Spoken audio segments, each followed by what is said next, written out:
병든 자여 내게로 오라.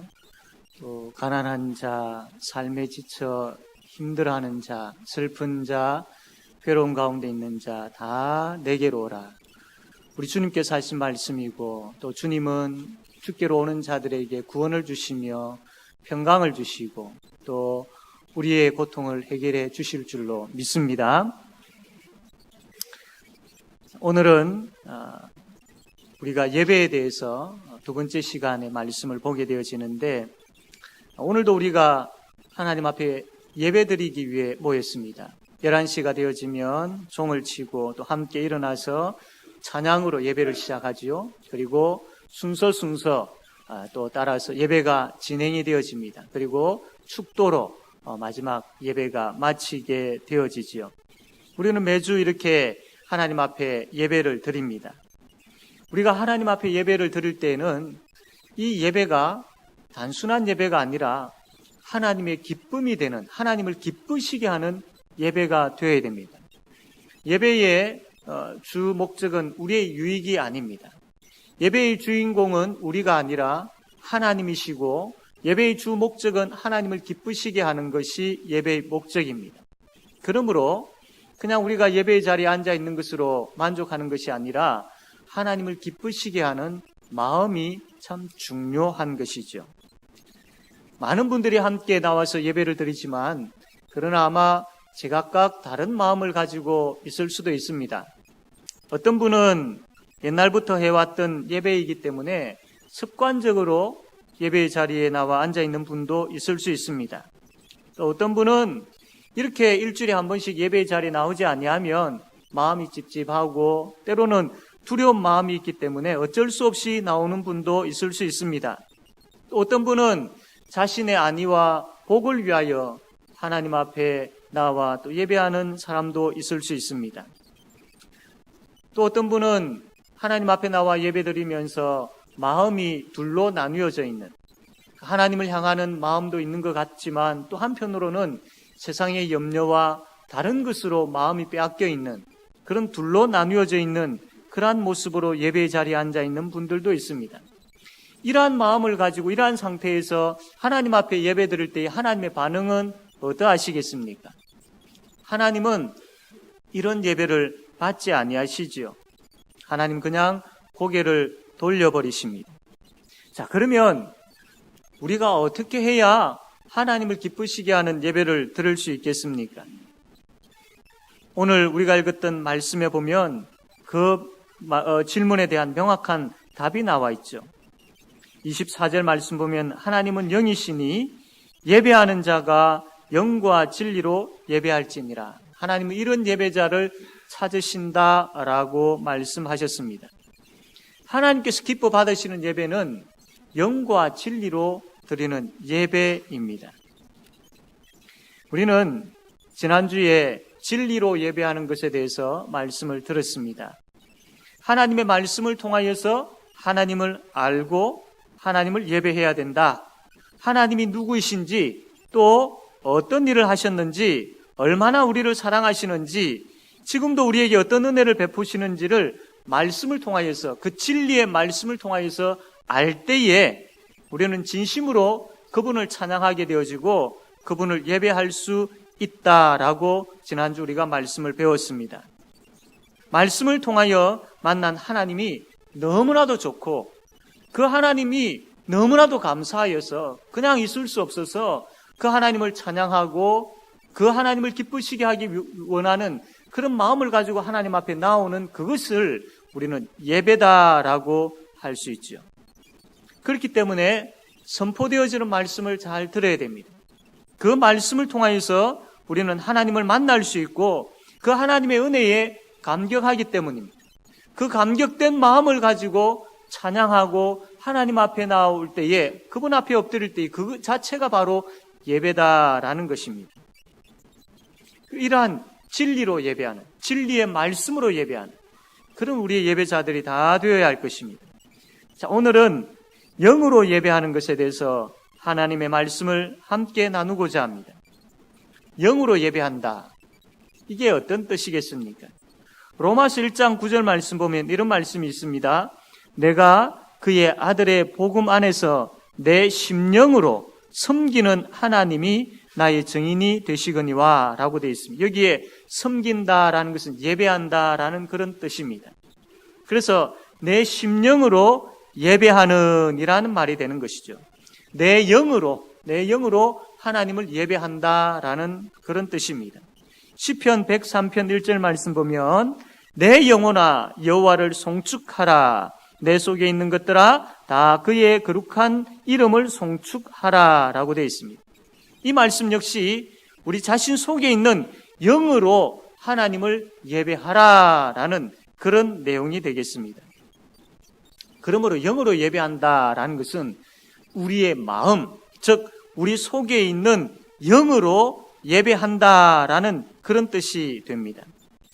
우리가 하나님을 찬송할 때에 배에 힘을 주고 또 목에서 소리를 내어서 그렇게 하나님을 찬송하지 않습니까?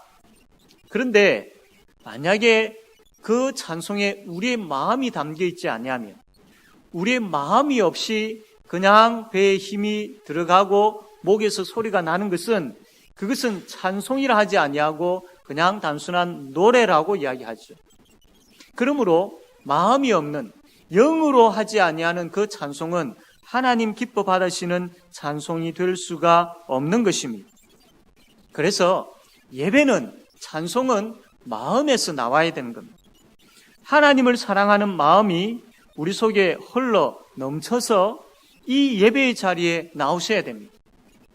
하나님을 사랑하는 마음이 우리 속에서 흘러 넘쳐서 그것이 찬송으로, 소리로서 나타나야 되는 겁니다. 하나님을 사랑하는 마음이 우리 속에서 흘러 넘쳐서 하나님 앞에 기도하는 것이 되어야 되고, 하나님을 사랑하는 마음이 우리 속에 넘쳐서 그분을 사모하며 그분이 어떤 말씀을 하시는지 말씀에 귀 기울여야 되고, 하나님을 사랑하는 마음이 우리 속에 흘러 넘쳐서 드리는 헌금이 되어야 된다라는 겁니다. 그러므로 예배자에게 있어서 제일 중요한 것은 마음입니다. 하나님은 예배의 형식보다도 예배자의 마음을 보시는 분이시기 때문입니다. 다윗은 이것을 너무나도 잘 알고 있었습니다. 그가 우리아의 아내 바세바를 범하고 난 이후에 하나님 앞에 정말로 그의 심령을 찢으며 회개한 내용들이 있지요. 시편 51편이 그걸 잘 이야기를 하고 있는데 15절에서 17절 말씀 보면 이렇게 고백을 합니다. 주여 내 입술을 열어 주소서. 내 입이 주를 찬송하여 전파하리이다. 주께서는 제사를 기뻐하지 아니하시나니 그렇지 아니하면 내가 드렸을 것이라. 주는 번제를 기뻐하지 아니하시나이다. 하나님께서 구하시는 제사는 상한 심령이라. 하나님께서 구하시는 제사는 상한 심령이라. 하나님이여 상하고 통회하는 마음을 주께서 멸시하지 아니하시리이다. 이 다윗이 간음죄를 짓고 난 이후에 참 마음에 별 그런 변동 없이 평상시와 같이 동일하게 하나님 앞에 나아가서 소를 잡아 제사를 지낼 수도 있었습니다. 그러나 다윗은 그렇게 하지 않았습니다. 마음에 그러한 상한 심령 없이 그런 형식적인 그런 제사 하나님께서 받지 아니하신다라는 것을 너무나도 잘 알고 있었기 때문입니다. 지금 이 상황에서 하나님께서 무엇을 원하시는지 다윗은 너무나도 잘 알고 있었습니다. 그래서 이 형식적으로 소를 잡아 제사를 하는 것보다도 하나님께서 지금 나에게 원하시는 것은 상하고 통회하는 마음이구나. 하나님 앞에 가슴을 찢으면서 참 눈물로 하나님 앞에 가슴 아파하면서 엎드리는 그 마음을 하나님께서 받으시기를 원하시구나 라는 것을 다윗은 너무나도 잘 알고 있었습니다. 간음죄를 지은 자가 상하고 통회하는 마음 없이 그냥 하나님 앞에 나와 예배한들 하나님께서 그 예배를 받으시겠습니까? 상하고 통회하는 마음 없이 그냥 형식적으로 나와서 하는 것, 그것은 자신에게는 조금의 위로가 되어질 수 있을지는 모르지만 하나님께는 전혀 상달되지 아니하는 그러한 것이라는 것입니다. 그러므로 우리는 마음을 가지고 마음을 다하여서 마음을 드리는 그런 예배가 되어야 합니다. 자, 그러면 하나님께서 받으시는 예배, 영으로 예배하는 예배가 어떤 예배이겠습니까? 첫 번째로 성령 하나님으로 충만하기를 기도할 때에 우리는 영으로 예배를 드릴 수가 있습니다. 우리가 영으로 하나님께 예배를 해야 하지만 참 우리 인간이 어떻습니까? 타락한 인간이지 않습니까? 죄에 물들어 있는 인간이지 않습니까? 이러한 타락한 인간은 하나님을 알지도 못하고 만날 수도 없고 예배할 수도 없습니다. 그래서 예수님께서 이 땅에 찾아오지 않으셨습니까? 그분이 십자가를 지셨고 그 사건으로 인하여서 타락했던 우리 인간이 새로운 영이 되었습니다. 새로운 피조물이 되었습니다. 이제는 우리 죄에 이끌려서 사탄에 이끌려서 사는 것이 아니라 이제는 우리 성령 하나님의 인도하심을 받고 성령 하나님의 이끄심을 받으면서 사는 그런 존재가 되었다라는 겁니다. 그래서 우리는 성령 하나님의 지배하심을 받게 되었습니다. 성령 하나님이 어떤 일을 하시느냐 하면 성령 하나님은 하나님에 대해서 계속해서 우리에게 가르쳐 주시는 일을 합니다. 요한복음 15장 26절 말씀 보면 내가 아버지께로부터 너희에게 보낼 보혜사 곧 아버지께로부터 나오시는 진리의 성령이 오실 때에 그가 나를 증언하실 것이요. 성령 하나님은 하나님이 누구이신지 예수님이 누구이신지 우리 속에서 계속 가르쳐 주시는 일을 합니다. 그리고 또 성령 하나님은 우리로 하여금 하나님께 나아가도록 합니다. 하나님 앞으로 가까이 나아가도록 합니다. 에베소서 2장 18절을 보면 이는 그로 말미암아 우리 둘이 한 성령 안에서 아버지께 나아감을 얻게 하려 하심이라. 우리는 스스로 하나님 앞에 나아올 수 있는 존재들이 못 됩니다. 그러나 성령께서 우리를 붙잡아 주시고 하나님께로 나아오게 해 주실 때에 우리는 하나님께로 나아올 수 있는 것입니다. 성령 하나님은 우리에게 하나님의 사랑의 마음을 부어주십니다. 성령 하나님은 우리로 하여금 하나님의 은혜를 알게 하십니다. 하나님을 가르쳐 주시고 또 하나님께 나아가게 하시고 하나님의 사랑의 마음을 부어주시고 또 하나님의 그 크신 은혜를 알게 할 때에 그 성령 하나님으로 인하여서 우리는 하나님을 알게 되어지고 우리는 하나님을 찬양하고 싶은 마음이 생기는 겁니다. 그리고 더 나아가서 그 성령 하나님께서 하나님께 예배하고 싶은 마음을 주십니다. 그러면 이 모든 것을 종합해 볼 때에 우리의 예배에 있어서 성령 하나님이 빠지시면 아무것도 아니다라는 겁니다. 우리는 예배할 수 없는 그런 존재들이기에 성령 하나님이 계시지 아니하면 우리는 온전히 예배를 드릴 수가 없는 것이죠. 성령 하나님 그분이 우리와 함께 하시고 우리 속에서 역사하실 때에 우리는 역동적인 예배, 기쁨의 예배, 감격의 예배를 드릴 수가 있는 겁니다. 이것을 우리가 안다면 어떻게 우리가 성령 하나님을 사모하지 아니할 수 있겠습니까? 성령 하나님을 구하지 아니할 수 있겠습니까? 그냥 우리가 기도할 때에 성령 충만 주십시오라고 단순하게 기도할 것이 아니라 혹은 내가 잘 되기 위해서 성령 충만 주십시오 이것이 아니라 하나님 오늘 내가 하나님 앞에 나와 예배합니다. 하나님 이 예배가 지금까지 그래왔던 형식적인 예배가 되지 않기를 원합니다. 그냥 앉아있다 가버리는 예배가 되지 않기를 원합니다. 하나님 졸다가 가버리는 예배가 되지 않기를 원합니다. 성령 하나님께서 나에게 역사해 주십시오. 찾아와 주시고 강하게 역사해 주십시오. 성령 하나님께서 나를 붙잡아 주십시오. 다른 생각하지 않게 하여 주시고 깨어있게 하여 주시고 성령 하나님께서 내 마음에 하나님이 누구인지 알게 하시고 예배하고 싶은 마음을 허락하여 주시고 말씀을 들을 수 있는 귀를 허락하여 주시고 성령 하나님께서 내 심령을 뜨겁게 하여 주셔서 메마르고 굳어있는 마음을 기경하여 주시고 녹여주시고 성령의 담비로 부어주셔서 성령 하나님을 통하여 이 예배 하나님께서 임재하시는 이 예배 가운데 하나님을 만나는 역사가 일어나게 해주십시오. 감격의 예배, 감동의 예배가 되게 해주십시오. 성령 하나님이라고 우리가 그 성령 하나님을 찾아야 되는 겁니다. 그러므로 우리가 하나님 앞에 나와서 예배할 때에 그냥 허둥지둥 급하게 그렇게 나와서 앉아있는 자리가 되어서는 안 됩니다. 이미 집에서 출발할 때부터 사모하는 심령이 있어야 됩니다. 흥분되는, 거룩한 흥분되는 심령이 있어야 됩니다. 성령 하나님, 오늘도 내가 예배 가운데 임재해 계시는 하나님을 만나러 갑니다. 하나님이여, 하나님이여, 성령 충만한 가운데 그 하나님을 만나게 해주시고, 이 예배가 감격의 예배, 성령께서 내 속에 충만히 역사하셔서 나의 심령을 붙들어 주시고 나의 모든 것을 다해서 하나님께 드려지는 예배, 그 은혜가 충만한 예배 되게 해 주십시오라. 그리고 예배 시간에 나와서 예배 전에 하나님 앞에 엎드려 기도할 때도 이러한 기도 제목들을 가지고 기도해야 된다라는 겁니다. 아무런 준비 없이 내 마음 편한 대로, 내 육신 편한 대로, 내 생각 편한 대로가 아니라, 그러면 은혜가 임하지 않습니다. 그러면 이 예배 가운데 임재해 계시는 하나님을 경험할 수가 없습니다. 성령 하나님을 사모하셔야 됩니다. 성령 하나님께서 내 속에서 역사하여 주시기를 원하면서,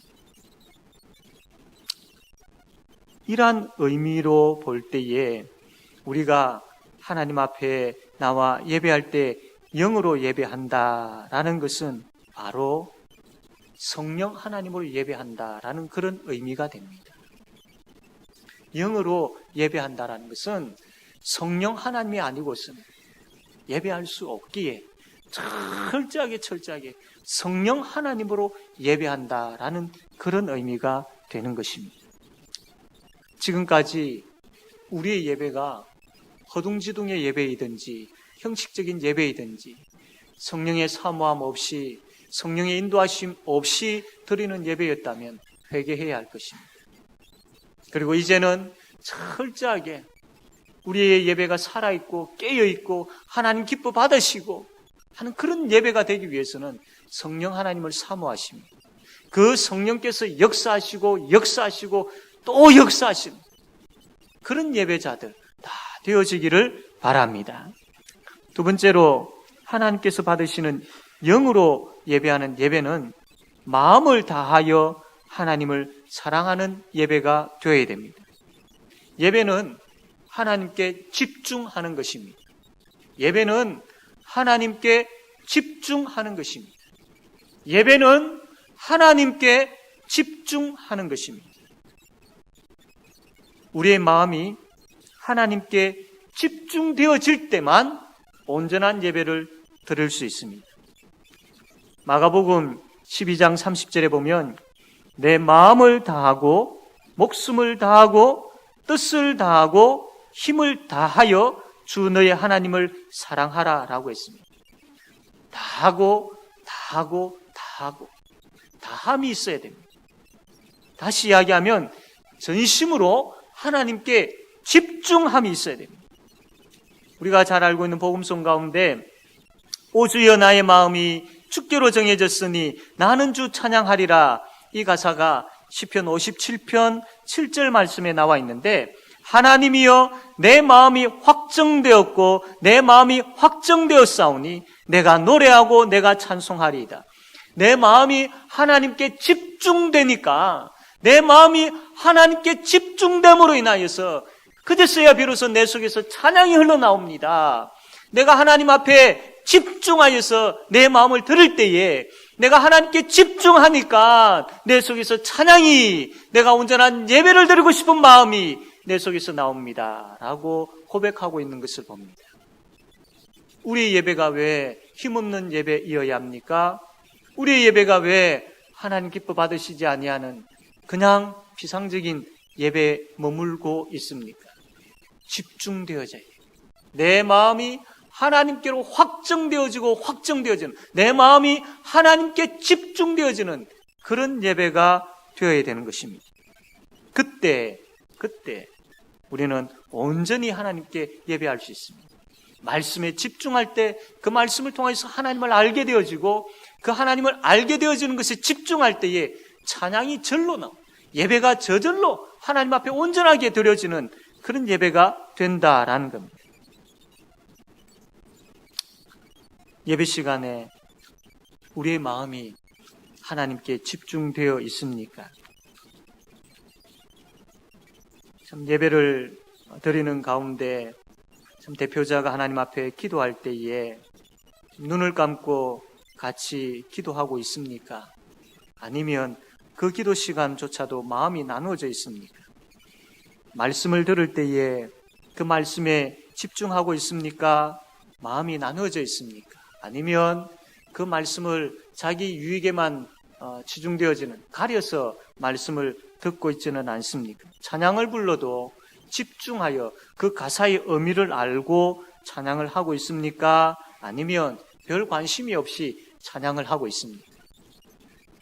제가 한 번씩 운전을 하면서 이 기독교 방송을 이제 들을 때에 특별히 이제 찬양이 나오는 걸 참 좋아합니다. 최근에 진리로 예배합시다라는 그 말씀을 선포하고 난 이후에 참 찬양을 같이 이 방송을 들으면서 부르는데 참 그 어느 때보다도 그 가사 내용이 가슴에 확 와닿는 겁니다. 이 운전을 하면서도 너무나도 흥분되어지고 너무나도 감격스러운 그 가사 하나하나가 내 머릿속에, 내 가슴 속에 막 파고드는데 참 너무나도 감격스러웠습니다. 찬송은 그냥 부르는 것이 아닙니다. 가사를 집중하여 한번 생각해 보십시오. 정말로 은혜롭습니다. 우리가 복음송도 많이 참 부르고 좋아하지만 특별히 찬송가 가사를 깊이 음미하면서 생각하면서 찬송해 보십시오. 너무나 은혜스럽습니다. 너무나도 감격스럽습니다. 때로는 그것이 너무나도 좋아서 눈물이 날 때도 있습니다. 집중이 필요합니다. 사랑하는 성도 여러분, 우리가 참 이 찬양을 들을 때도 다함이 있는 찬양, 우리가 헌금을 드릴 때도 하나님, 내 마음을 드립니다. 그냥 이 툭 던져 넣는 것이 아니고 내 마음을 드립니다. 헌금에도 집중이 필요한 것이죠. 이 신앙 고백이 필요한 것입니다. 사랑하는 성도 여러분, 예배는 다함이 있어야 됩니다. 마음을 다하고 목숨을 다하고 뜻을 다하고 힘을 다하여서 예배해야 합니다. 다른 것에 마음이 빼앗겨서는 되지 않습니다. 설교에 집중하셔야 되고 기도에 집중하셔야 되고 찬양 가사에 집중하셔야 되고, 저는 우리 성도님들이 아멘을 많이 했으면 좋겠습니다. 그냥 의미 없이 형식적으로 하는 아멘 말고요. 설교에 집중할 때에 그 말씀이 내 심령을 찔러 쪼개는데, 설교에 집중할 때에 그 말씀이 나에게 큰 힘이 되는데, 설교에 집중하는데 그 말씀이 나를 회복시키고 나를 살리고 나를 다시 일으키는 그 능력이 되는데, 그 말씀을 통해서 하나님의 은혜가 흘러넘치는데 어떻게 그냥 있을 수 있겠느냐라는 겁니다. 말씀이 들려질 때에, 말씀이 선포되어질 때에, 말씀이 나타날 때에 어떻게 그냥 있을 수 있겠느냐. 아멘. 그 말씀 앞에 또 아멘 하는 역사가 일어나기를 원합니다. 하나님 앞에 나와서 예배 가운데 기도할 때에 함께 동참하여서 기도하는 시간이 되어야 됩니다. 기도하는 가운데 우리 죄를 자복하며 회개하는 내용이 나올 때에 아멘 해야지요. 기도할 때에 하나님의 은혜를 사모하며 구하는 그 기도 가운데 아멘 해야 되죠. 그런 아멘이 우리 가운데 있어야 됩니다. 찬양을 부를 때도 마찬가지입니다. 가사를 깊이 생각할 때에 얼마나 은혜로운지 견딜 수 없어서 아멘, 아멘, 아멘 하면서 찬양함이 있어야 됩니다. 사랑하는 성도 여러분, 진심으로 하나님께 집중합시다. 그러면 찬양이 절로 나오고 아멘이 절로 나오게 되어집니다. 진심으로 하나님께 집중합시다. 이제는 나누어진 마음이 아니라 온전히 하나님께 집중된 자가 되어서 하나님께서 기뻐 받으시는 바로 그 예배, 영으로 예배하는 모든 성도들이 되어지기를 바랍니다. 세 번째로, 상하고 통회하는 마음을 가져야 됩니다. 이사야 59장 1절에서 3절 말씀 보면, 여호와의 손이 짧아 구원하지 못하심도 아니요 귀가 둔하여 듣지 못하심도 아니라 오직 너희 죄악이 너희와 너희 하나님 사이를 갈라놓았고 너희 죄가 그의 얼굴을 가리어서 너희에게서 듣지 않으시게 함이니라. 이는 너희 손이 피해 너희 손가락이 죄악에 더러워졌으며 너희 입술은 거짓을 말하며 너희 혀는 악독을 내밀어. 하나님께 예배하는 자는 회개하는 자입니다. 죄를 가지고 하나님께 나아갈 수 없습니다. 죄로 인하여 하나님과 나 사이에 담이 생겨버렸는데 어떻게 하나님 앞에 나아가 예배할 수 있겠습니까? 하나님을 만날 수 있겠습니까? 그러므로 하나님께 나아가는 자는 회개하는 자이어야 합니다. 시편 24편 3절과 4절에 보면 여호와의 산에 오를 자가 누구며 그의 거룩한 곳에 설 자가 누구인가? 곧 손이 깨끗하며 마음이 청결하며. 예배하는 자는 자신을 살펴야 됩니다. 자신을 살필 때에 성령 하나님께서 죄를 보여주십니다. 그 죄를 가지고 하나님 앞에 먼저 회개함이 있어야 됩니다. 그 죄에 대한 자복함이 먼저 있어야 됩니다. 상하고 통회하는 마음이 먼저 있어야 됩니다. 그 마음을 가지고 하나님 앞에 나와 엎드려 십자가의 피공로 의지하여서 용서를 구함이 먼저 있어야 됩니다. 그리고 하나님 앞에 예배함이 있어야 됩니다. 여러분, 최근에 하나님 앞에 회개해 본 기억이 있습니까? 얼마나 바빴으면, 얼마나 다른 것에 많이 신경을 썼으면 참 하나님 앞에 회개하며 눈물을 흘려본 그런 기억이 나지를 않습니까? 과거 우리 신앙의 선배들은 참 회개의 눈물이 많았던 분들이지요. 여러분, 이 시대에 정말 우리에게 필요한 것은 회개의 눈물입니다. 회개의 눈물 없이 하나님 앞에 나와 예배할 때에 그 예배에 기쁨이 있겠습니까? 죄가 가로막혀 있는데 온전히 우리의 마음이 열려지고 온전히 그 하나님께서 부어주시는 은혜를 받을 수 있겠습니까? 죄가 가로막혀 있는데. 그러므로 참된 예배, 참된 예배자는 회개자입니다. 회개하는 사람입니다. 하나님 앞에 나와서 예배 전에 엎드려서 성령 하나님, 내가 이런 죄인입니다. 또 혹은 성령 하나님, 내가 하나님 앞에 어떤 죄를 지었습니까?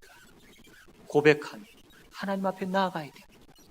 성령께서 내 죄를 지적하시고 가르쳐 주실 때 정말로 가슴 아파하면서 가슴을 찢으면서 뒹구는 가운데 하나님, 내가 이런 죄인입니다 라고 고백함이 있어야 됩니다. 주일날 우리가 새벽에 나와서 왜 기도해야 됩니까? 바로 이 회개의 기도가 주일 새벽에 필요한 것입니다. 하나님이여, 오늘 예배하는 날이고 하나님 앞에 예배드리는데 내가 이 죄를 가지고 어떻게 예배할 수 있겠습니까? 주여, 용서하여 주십시오. 주여, 내가 예수 그리스도의 십자가 피공로 의지하오니 용서하여 주십시오. 그렇게 기도하는 시간이 되어야 됩니다. 주일 예배 가운데 장로님들이 기도하시면서 하나님, 참 우리의 죄가 이러한 참 악한 죄들이 있습니다. 용서해달라고 기도할 때 함께 그 기도에 참여하면서 하나님, 그렇습니다, 용서해 주십시오라고 아멘 하면서 같이 기도하며 나아가야 되지 않습니까? 그 회개의 기도가 있어야 돼요. 그 회개 가운데 상하고 통회하는 심령을 가지고 하나님 앞에 나아갈 때에 우리 주께서 용서해 주시고 받아주시고 안아주시고 위로해 주시고 우리의 예배를 받아주실 줄로 믿으시기를 바랍니다. 그러므로 예배자는 회개자입니다. 명심하십시오. 애통하며 회개하는 심령으로 하나님 앞에 나와 참된 예배드리는 우리 모두가 되어지기를 바랍니다. 우리의 예배가 영으로 드리는 예배가 되기를 원합니다. 그러기 위해서는 성령 하나님의 충만하심을 위해서 기도해야 됩니다. 예배 때 마음을 다하여서 하나님께 집중해야 됩니다. 설교에, 기도에, 찬양의 모든 순서에 집중해야 돼요. 그리고 애통하며 회개하는 마음, 상하고 통회하는 마음으로 하나님 앞에 나와야 됩니다. 그래서 하나님께서 찾으시는 바로 그 예배자, 참된 예배를 드리는 그 예배자들이 다 되어지기를 바랍니다. 아멘.